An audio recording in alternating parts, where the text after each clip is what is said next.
Hello viewers, আসসালামু আলাইকুম। আশা করি সবাই ভালো আছেন, সুস্থ আছেন। আমি আলহামদুলিল্লাহ আপনাদের দোয়ায় ভালো আছি।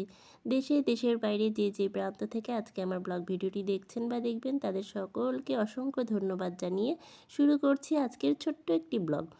আশা করি সম্পূর্ণ ভিডিওটি দেখে সুন্দর একটা গঠনমূলক কমেন্ট করে দিয়ে যাবেন। তো দুপুর থেকে আমি ব্লগটা শুরু করে দিয়েছিলাম। দুপুরে রান্না বাড়ার আয়োজন চলতেছে। আজকে কি কি রান্না করব সব কিছুই আপনাদের সাথে শেয়ার করব। এখানে শিম আছে, বেশ কিছুদিন হয়ে গিয়েছিল, শিমগুলো যেন কেমন নেতিয়ে পড়েছে, শুকিয়ে গেছে। তো যাই হোক, ফেলে দিতেও তো ইচ্ছা করতেছে না, একেবারে যে নষ্ট হয়ে গেছে তাও না। তো যাই হোক, আজকে বেগুন দিয়ে এটা রান্না করে ফেলবো। তো এখানে আমি পেঁয়াজটাকে কষিয়ে নিচ্ছি, মশলাটাকে কষিয়ে নিচ্ছি। আর এখানে তো আমার মানে ছোট আব্বা আকাশ করতেছে, ওর ভয়তে আমি সারাক্ষণ মানে কি অবস্থা, কি করব না কি করব এই অবস্থা। তো এরপরে আমি আলুটাকে এর মধ্যে দিয়ে দিছি ভুলে। আমি প্রায় সময় এই কাজটা করে ফেলি। মাছটাকে কষাবো। আমার বাসায় আবার মানে মাছ ভাজাটা সেরকম একটা খাইতে চায় না, বাচ্চার বাবা বিশেষ করে। তো বাচ্চার বাবা যদি ভাজা মাছটা না খেতে চায় তাহলে আমরা কেন এরকমটা করব, তাই না? তো বাচ্চার বাবাই তো হচ্ছে সব। তো যার জন্য ওর সাথে সাথে আমাদেরও ওরকম মাছ কষিয়ে তারপর রান্না করে খেতে হয়। এখন এই মাছ কষাচ্ছি আমি এর ভেতরে। তার আগে তো আলুটা দিয়ে দিছিলাম বেখেয়ালে। তো এখানে আমার বুটুলিটা দৌড়াদৌড়ি করতেছে, ওদিকে ভাতের হাঁড়ি আছে, আমি আবার ভয় পাচ্ছি কোন সময় ভাতের হাঁড়ি ফেলে দেয় সেই চিন্তায়। তো এদিকে ভিডিও করতেছি আর ওকে ডাকতেছি যে খবরদার গরম ভাতের হাঁড়ির দিকে যেও না। তো সব সময় মানে আতঙ্কের মধ্যে থাকা লাগে। এদিকে আমি মাছটা কষিয়ে নিয়েছি, একটু পানি নিয়ে তারপরে হচ্ছে মাছগুলো তুলে দিচ্ছি। এই মাছটা কিন্তু ভীষণ মজার, এই মাছটার নামটা আমি জানি না। তো এই মাছটা খেতে কিন্তু অনেক মজার, বেশ কাটা কম, বাচ্চারাও খেতে মানে বাচ্চাদেরও খেতে এটা সুবিধা হয়। তো আমি এগুলো আস্তে আস্তে উঠাই নিচ্ছি, কারণ একটু কষিয়েছি যেহেতু নরম হয়ে গেছে, ভেঙে যাবে। আর প্রচুর ডিম ছিল, এই যে এখানে ডিমগুলো ছিল, আমি ডিমগুলোও দিয়ে দিচ্ছি। তা এরপরে হচ্ছে গিয়ে আমি একটু ভালো করে কষিয়ে নিব। এখানে টমেটো আছে, অর্ধেকটা আলু দিয়েছি কারণ তরকারি বেশি হয়ে যাবে দেখে তরকারিটা অর্ধেকটা আলু দিয়েছি। আমরা আসলে 4 জন মানুষ, ছোট 2টা বাচ্চা, বেশি এটা খেয়ে উঠতে পারে না, সব সময় খালি তরকারি বেঁচে যায়। এই জন্য আর কি কিছুটা আলু দিয়েছি আর কিছুটা আলু রেখে দিয়েছি। এরপর ভালো করে কষিয়ে আমি পানি দিয়ে দিছি, যতটুকু পানির প্রয়োজন ততটুকু পানি ভালো করে দিয়ে দিছি। পানিটা উঠে আসলে আমি বেগুন আর হচ্ছে গিয়ে শিমটা দিয়ে দিব। আর এদিকে তো উনি মানে ওনার আকাশ চলতেই থাকে, কি করবে না কি করবে, যে রান্নাঘরে সাইকেলটা ঢুকাই ফেলছে। এখানে আমার হাঁড়ি কুড়ি নিয়ে সব ওর খেলাপাতি আছে, মানে খেলনাপাতি এত থাকতেও ওর মানে হাঁড়ি পাতিল লাগবে। তো আমি এখানে বাঁধাকপি ভাজি করেছি, এখানে পানিটা ভালো মতন ফুটে গেছে। এই যে এখানে শিমটা আমি দিয়ে দিব। তো শিম কিন্তু অনেকেই কষিয়ে দেয়, আমি হচ্ছে গিয়ে ফুটন্ত গরম পানির মধ্যে এভাবে দিয়ে দিই। বেগুনটাও দিয়ে দিই কারণ একটু মোলায়েম হয়ে যায়, যার জন্য এভাবে আমার রান্না করা। তো এইভাবেই আমি রান্না করি, যেভাবে আমি রান্না করি আর সারাদিন আমি যা যা করি সব কিছুই আমি আপনাদের সাথে শেয়ার করি। এভাবেই চলতে থাকে দিন। তো এরপরে এই যে দেখুন তরকারিটা বেশ হয়ে গেছে, আমি একটু ঝোলটা কমিয়ে নেব। আমি দেখছিলাম যে শিমটা সিদ্ধ হয়েছে কিনা, কারণ অনেক দিন হয়ে গেছে, অনেক দিন বলতে 3-4 দিনের মতন হবে। তো এরপরে আমি টমেটোটা দিয়ে দিলাম, টমেটোটা দিয়ে একটু নাড়াচাড়া দিয়ে দিব, তারপরে মাছগুলো আস্তে আস্তে দিয়ে দিব। টমেটোটা আসলে যে কোনো তরকারিতেই কিন্তু স্বাদ বাড়িয়ে দেয়। এই যে মাছগুলো আমি এখন আস্তে আস্তে করে সব ঢেলে দিব।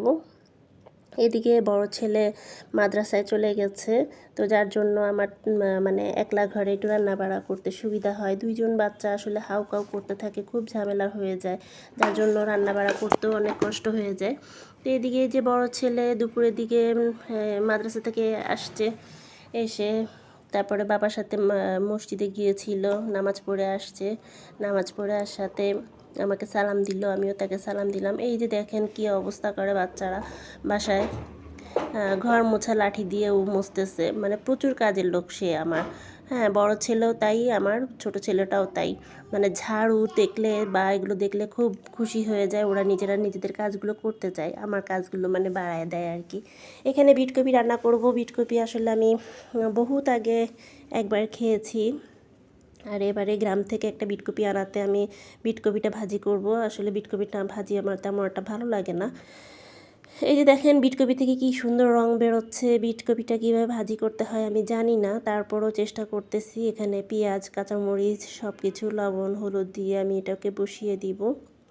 তো এটা আসলে অনেক চিকন চিকন করে কাটতে হয়। আমি অনেক মোটা মোটা করে ভাজির মতন কেটে ফেলেছি, যার জন্য খেতে একটু অসুবিধা হচ্ছিল।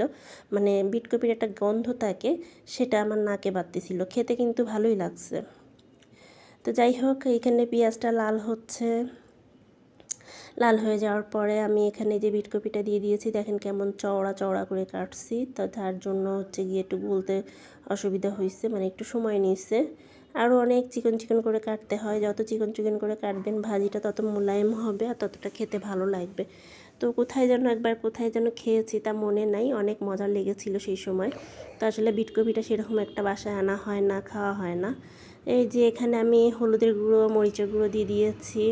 একটু চিংড়ি মাছ দিয়ে দিলে পরে স্বাদটা একটু দ্বিগুণ বেড়ে যেত। তো আমি বিটকপিটা বেশিরভাগ খিচুড়ির সাথে দিতাম অনেক আগে। তারপরে হচ্ছে গিয়ে জুস বানিয়ে খেতাম, যেটা শরীরের জন্য অনেক উপকার। গাজর আর বিটকপি জুস করে খেতাম। এখন আসলে ব্লেন্ডারটা আমার বাসায় নাই, তো যার জন্য আমি জুস বানায় খেতে পারি না।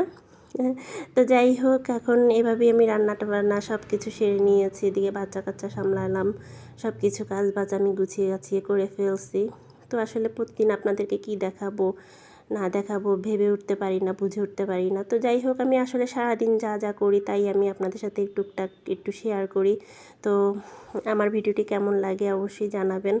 আর যারা যারা কমেন্ট করেন তাদেরকে উদ্দেশ্য করে বলতেছি, আপনাদের সবার ভিডিও আমি দেখে দিই, আস্তে আস্তে সবার ভিডিও আমি দেখে দিই। যারা আমার পাশে থাকেন, আমাকে সবসময় সাপোর্ট করেন, তাদের পাশে আমি সবসময় সাপোর্ট করি, সবার পাশে থাকার চেষ্টা করি। তো রেগুলার আসলে ব্লগ ভিডিও দেওয়া হয়ে উঠতেছে না। প্রতিদিন একটু রেগুলার ব্লগ ভিডিও দেব চিন্তা করতেছি, কিন্তু আসলে বাচ্চা কাচ্চার ঘর, আবার হচ্ছে গিয়ে কাজ বাজ থাকে, একলা হাতে সব কিছু করা লাগে। তো যার জন্য সব কিছু করে উঠতে পারি না একা। তো এই যে দেখেন, কাজের কোনো শেষ নাই, কাজ করতেই থাকি, সারাটা দিন কাজের উপরে থাকা লাগে।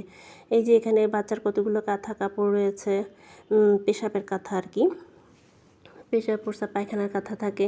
এগুলো ধোয়া ফালা করতে হয়, বাচ্চাদেরকে খাওয়াতে হয়, রান্নাবাড়া করতে হয়, মানে কাজের কোনো শেষ নাই। এই আমার নিজের কাজ শেষ করে আবার শাশুড়ির কাজ টুকটাক করে দিতে হয়। তো এই ফাঁকে ফাঁকে আমি একটু ভিডিও করি। তো আপনারা আমার পাশে থাকবেন, আমাকে একটু সাপোর্ট করবেন, আমার পাশে থাকবেন, আমিও ইনশাল্লাহ আপনাদের পাশে থাকব। তো এখানে চিংড়ি মাছ কতগুলো নিয়ে এসেছি। আমার বাচ্চা তো এরকম তার দাড়ি ধরে টেনে টেনে খেলাধুলা করতেছে। তো এগুলো আমি বেছে কুটে ধুয়ে ফ্রিজে রেখে দেব। ভিডিওটি এই পর্যন্তই রাখছি। ভালো লাগলে লাইক কমেন্ট শেয়ার করবেন, আমার পাশে থাকবেন, আমিও ইনশাল্লাহ আপনাদের পাশে থাকব। যারা যারা কমেন্ট করেন তাদের কমেন্টের উত্তর দেওয়ার চেষ্টা করি অবশ্যই। তো ভালো থাকবেন সবাই, সুস্থ থাকবেন। এই যে দেখুন বাচ্চাটা আমার কীরকম করে খেলা করতেছে, ও কিন্তু খুব মজা পাচ্ছে। তো ঠিক আছে, আল্লাহ হাফেজ, আসসালামু আলাইকুম।